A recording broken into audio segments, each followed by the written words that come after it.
જય સ્વામિનારાયણ. આજે વાત કરવી છે ખાનદાનીનું ખમીર. અમેરિકાના રાષ્ટ્રપ્રમુખ એવા રૂઝવેલ્ટના જીવનની વાત છે.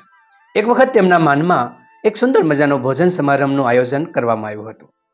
અનેક લોકો આ કાર્યક્રમની અંદર હાજર રહ્યા હતા. મહેમાનોના સ્વાગત માટે અનેક લોકો ઉપસ્થિત હતા. આખો હોલ શણગારવામાં આવ્યો હતો અને લાયોટ અને સિરીઝોથી જગારા મારતો હતો. આવું સુંદર મજાનું વાતાવરણ હતું. ધીરે ધીરે મહેમાનો આવતા ગયા અને રાષ્ટ્રપ્રમુખ એવા રૂઝવેલ્ટનું માન આપવા માટે તેમને હારતોરા કરી રહ્યા હતા. તે સમયે તેમના માતા રૂઝવેલ્ટ પ્રમુખના માતા પણ એમની બાજુમાં સ્ટેજ ઉપર સ્થાન આપવામાં આવ્યું હતું. ધીરે ધીરે લોકોનો ભીડ જામી હતી. ત્યારે એ સમારંભની અંદર એક વ્યક્તિનું ધ્યાન સતત એ સ્ટેજ ઉપર હતું કે લોકો ઘટે તો હું સ્ટેજ પાસે જાઉં.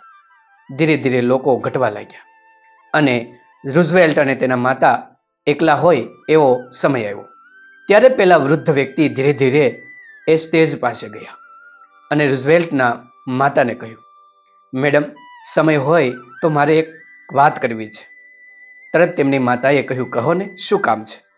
તરત પેલા વૃદ્ધ ગૃહસ્થએ કીધું કે મારા પત્ની છે ને આપને ઘણા સમયથી મળવા માંગે છે. જો આપ કહો તો હું મારા પત્નીને અહીં લઈ આવું તો આપને એ મળી લે. તરત રૂઝવેલ્ટના માતાએ કહ્યું કે તમારા પત્ની ક્યાં છે? તરત પેલા વૃદ્ધે આંગળી સીંધીને કહ્યું, જો સામે ટેબલ દેખાય દૂર, ત્યાં એ બેઠા છે. રૂઝવેલ્ટના માતા 70 વર્ષના હતા, વૃદ્ધ હતા. તેમણે પોતાની નજર એ વ્યક્તિએ જે બાજુ આંગળી સીંધી હતી તે બાજુ દોડાવી, પરંતુ આંખની ઝાખપને કારણે એ જોઈ ન શક્યા. એમના પત્ની તેમને દેખાયા નહીં એટલે કહ્યું કે મને તે દેખાતા નથી. અને તેમના રૂઝવેલ્ટના માતાએ પૂછ્યું કે તમારા પત્નીની ઉંમર કેટલા વર્ષની છે? તો એ વૃદ્ધ કહે કે 82 વર્ષના છે. તો એમ કરો, તમે એને અહીં ન લાવતા, હું પોતે ત્યાં આવું છું અને તેમને મળું છું. વૃદ્ધ નવાઈ પામ્યા કે આપ તો રાષ્ટ્રપ્રમુખના માતા છો, તમે થોડા ઊભા થઈને જઈ શકો. ત્યારે એમને કહ્યું, ભલે ને હું રાષ્ટ્રપ્રમુખની માતા રહી, પરંતુ તમારા પત્નીની ઉંમર કરતાં મારી ઉંમર ઓછી છે.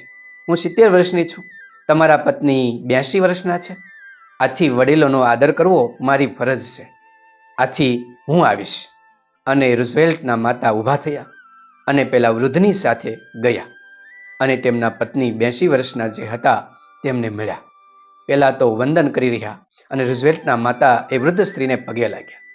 ત્યારે એ વૃદ્ધ અને ત્યાં રહેલા તમામ લોકોની આંખમાં આંસુ આવી ગયા કે જેમનો દીકરો અમેરિકાના રાષ્ટ્રપ્રમુખ હોય એમની માતા જાતે મળવા જાય અને વડીલોનો આવો આદર કરે. ત્યારે જ ખબર પડી કે આ ખમીર વંતા માતાનો દીકરો એ આવો જ હોય. એટલે જ આપણે ઘણીવાર કહેતા હોય ને કે કૂવામાં હોય તો અવાડામાં આવે, એમ અવાડાની અંદર આવવાનું કારણ એના માતા પિતા હંમેશા હોય છે. આથી દીકરાના પ્રથમ ગુરુ એમના માતા પિતા એ સંતાનોને સુંદર સંસ્કારો આપતા હોય છે.